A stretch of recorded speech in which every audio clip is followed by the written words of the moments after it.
Alright, welcome to the first episode of What If Built Diff.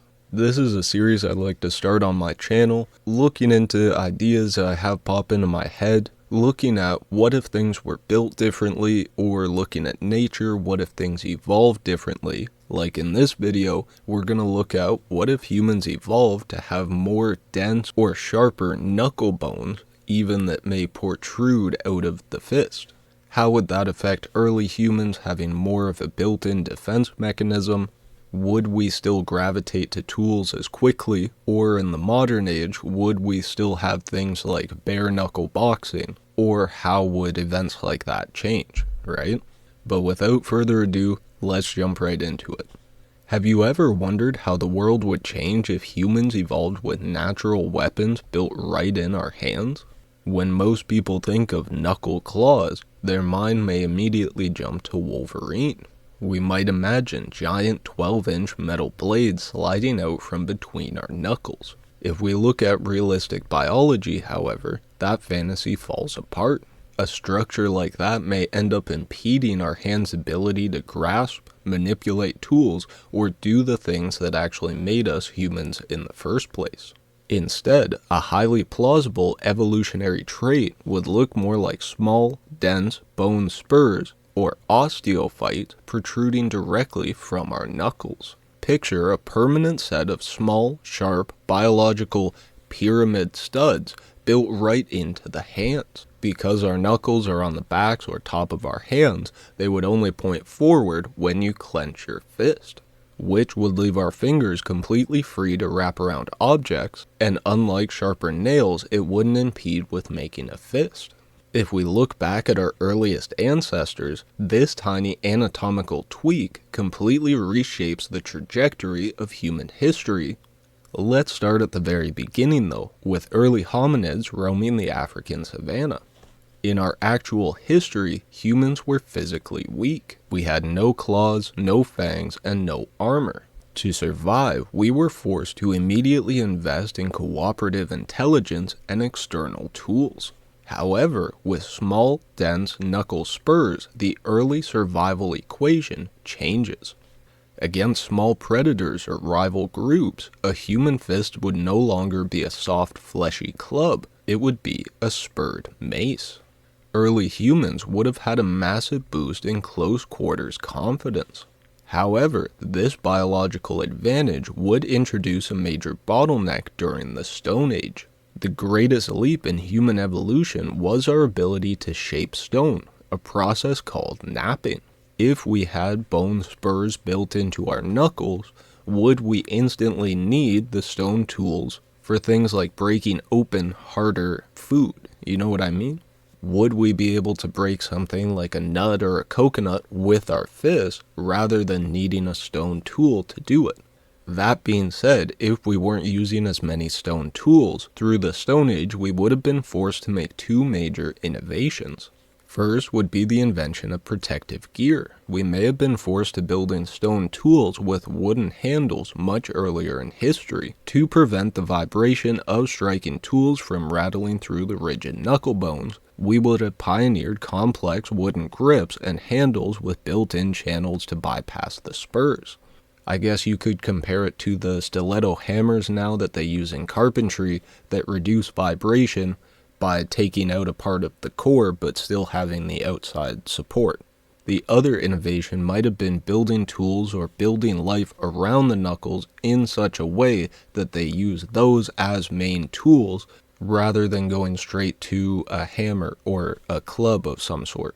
You know what I mean? Also, maybe we would prioritize more close-range hunting or foraging for foods that we could break with our knuckles, rather than going to bows and arrows to hunt from long range, or spears, which we would have used in groups, right? As we transition from hunter-gatherers to farmers, our agricultural tools would evolve this shape as well. Maybe we would prioritize more hand protection to protect the bones, or maybe introduce gloves with spaces for those bones to protrude through them to continue to use them as tools, right? Depending on how long they got, could they also be used as small blades possibly? Like, if they continued to grow and we had to cut them down or file them in some way, kind of like we cut our nails, I could see us even using them more as blades for something like harvesting wheat instead of with a sickle or a scythe. You could hold it with one hand and cut with the other, right?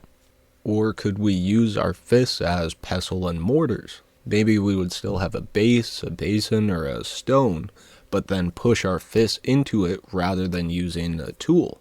But now let's look at the Bronze and the Iron Ages. How would our biology then fuse differently with our culture? Once humans learn to melt and cast metal, we might not instantly go to swords and shields. We might instead use it to upgrade ourselves. Across ancient empires, transitioning into adulthood or joining a warrior class could involve getting custom bronze or gold spur caps. These would be small, hollow metal cones slipped over the biological points and secured with leather wraps or more metal, maybe like brass knuckles. That would keep the natural bone from chipping in battle, and they could be filed to a wicked razor-sharp edge. So yeah, if they didn't grow to blades, could we then attach blades onto the hands to use them more as knives in a way that may feel more natural than just holding a knife or a tool with our hand? Even military armor would have to adapt. Blacksmith wouldn't design solid heavy metal gauntlets. Instead, they might craft aperture gloves, highly defensive leather or chainmail hand armor designed to let the metal cap spurs protrude. Then, shield wall combat in ancient Rome or Greece wouldn't just be about spears and short swords.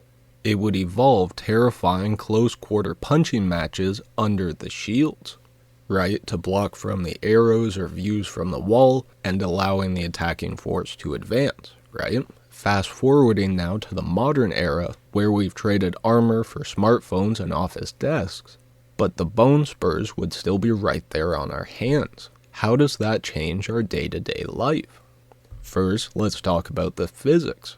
Because the surface area of a sharp point is incredibly tiny, even a low-effort tap from a fist concentrates all of its kinetic energy into the microscopic space. It has the exact same physics as a modern glass breaker. In our current world, a punch in the face causes bruising and swelling. If we had these spurred bones on our knuckles, a punch instantly punctures and slices. Because of this, our social etiquette would have to evolve to be incredibly polite. When everyone is permanently carrying weapons, the stakes of physical violence become too high, and our gestures would have to reflect this caution. Showing an open, flat hand would be the ultimate universal sign of peace and trust.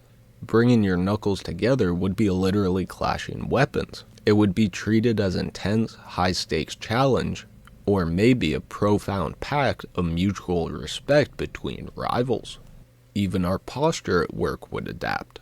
Leaning forward onto a closed fist would gouge and scratch. I just have to add a little side point here. I'm doing so much editing to what I was talking to Gemini about, and it's trying to imply that we lean forward on our fists, and it would scratch finishes on tables, and there would be a rise in heavy-duty scratch-resistant desks. Sometimes AI is stupid as hell, man. Do not just take everything it says at face value. I'm just trying to use it as someone to go back and forth with, to have a conversation and kind of flush out my ideas. But this is the kind of thing I look at and go, how are people falling for AI ads or art or full AI YouTube videos when it's this stupid? You know what I mean? And who knows, maybe it's just trying to gaslight people into saying bullshit or thinking shit that doesn't make sense, or maybe it's just bullshitting itself, but that's such a bad point, man. This is where I'd rather have somebody else that I could talk to about this and have a conversation with a person, but I don't really have that ability. But that being said, let's keep going. This evolutionary trait wouldn't just be a hazard. It could be the ultimate modern biological multi-tool. Think about how often we struggle to open boxes. No one would ever need a box cutter or a knife to get through tape or plastic again. In emergencies, it could be a literal lifesaver. If we were trapped in a sinking car, in a pond or a river, some body of water, you could use it to break the glass, because a single sharp punch would instantly shatter the tempered glass, allowing for a quick escape. Jesus Christ. And then it says if you slipped on ice, you could punch downwards into the ice and act like climbing grips. If all the tech bros think AI is the way of the future, we are cooked, man. What is that? I think I'll leave it there for the script that Gemini gave me because it's absolutely cooked, but what else would change, right? Bare knuckle boxing probably wouldn't be a thing anymore. You would have to wrap your hands, or maybe it would be more like open hand stuff, I'm not sure. Maybe in combat sports we would evolve to use more legs, kind of like kickboxing, but then without the boxing.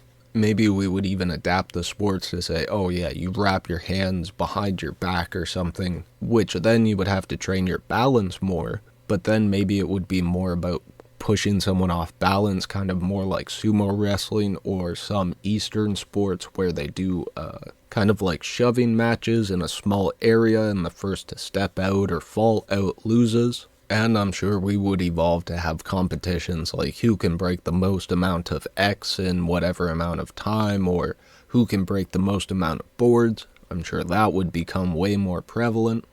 But yeah, I'm interested to know your thoughts, what you think would change through history and in our modern age. And looking at this series, what else do you think I should cover? I already have a few other ideas written down, but I'm interested to know what you guys think, or if you have any shower thoughts or high thoughts, whatever it is, drop them in the comments. I'd love to think about it myself and try and use it for another video. But that being said, I think I'll leave it here for now. First episode of the What If Built If series, and I want to try and do some more of these soon, so stay tuned for them. You can do that by subscribing and hitting the notification bell so you see when I upload a new video. And if you enjoyed this one, make sure to leave a like, it helps out a lot. But yeah, I'll leave it here for now. Like I say at the end of all my vids, I love ya, stay safe, good luck, and take it easy.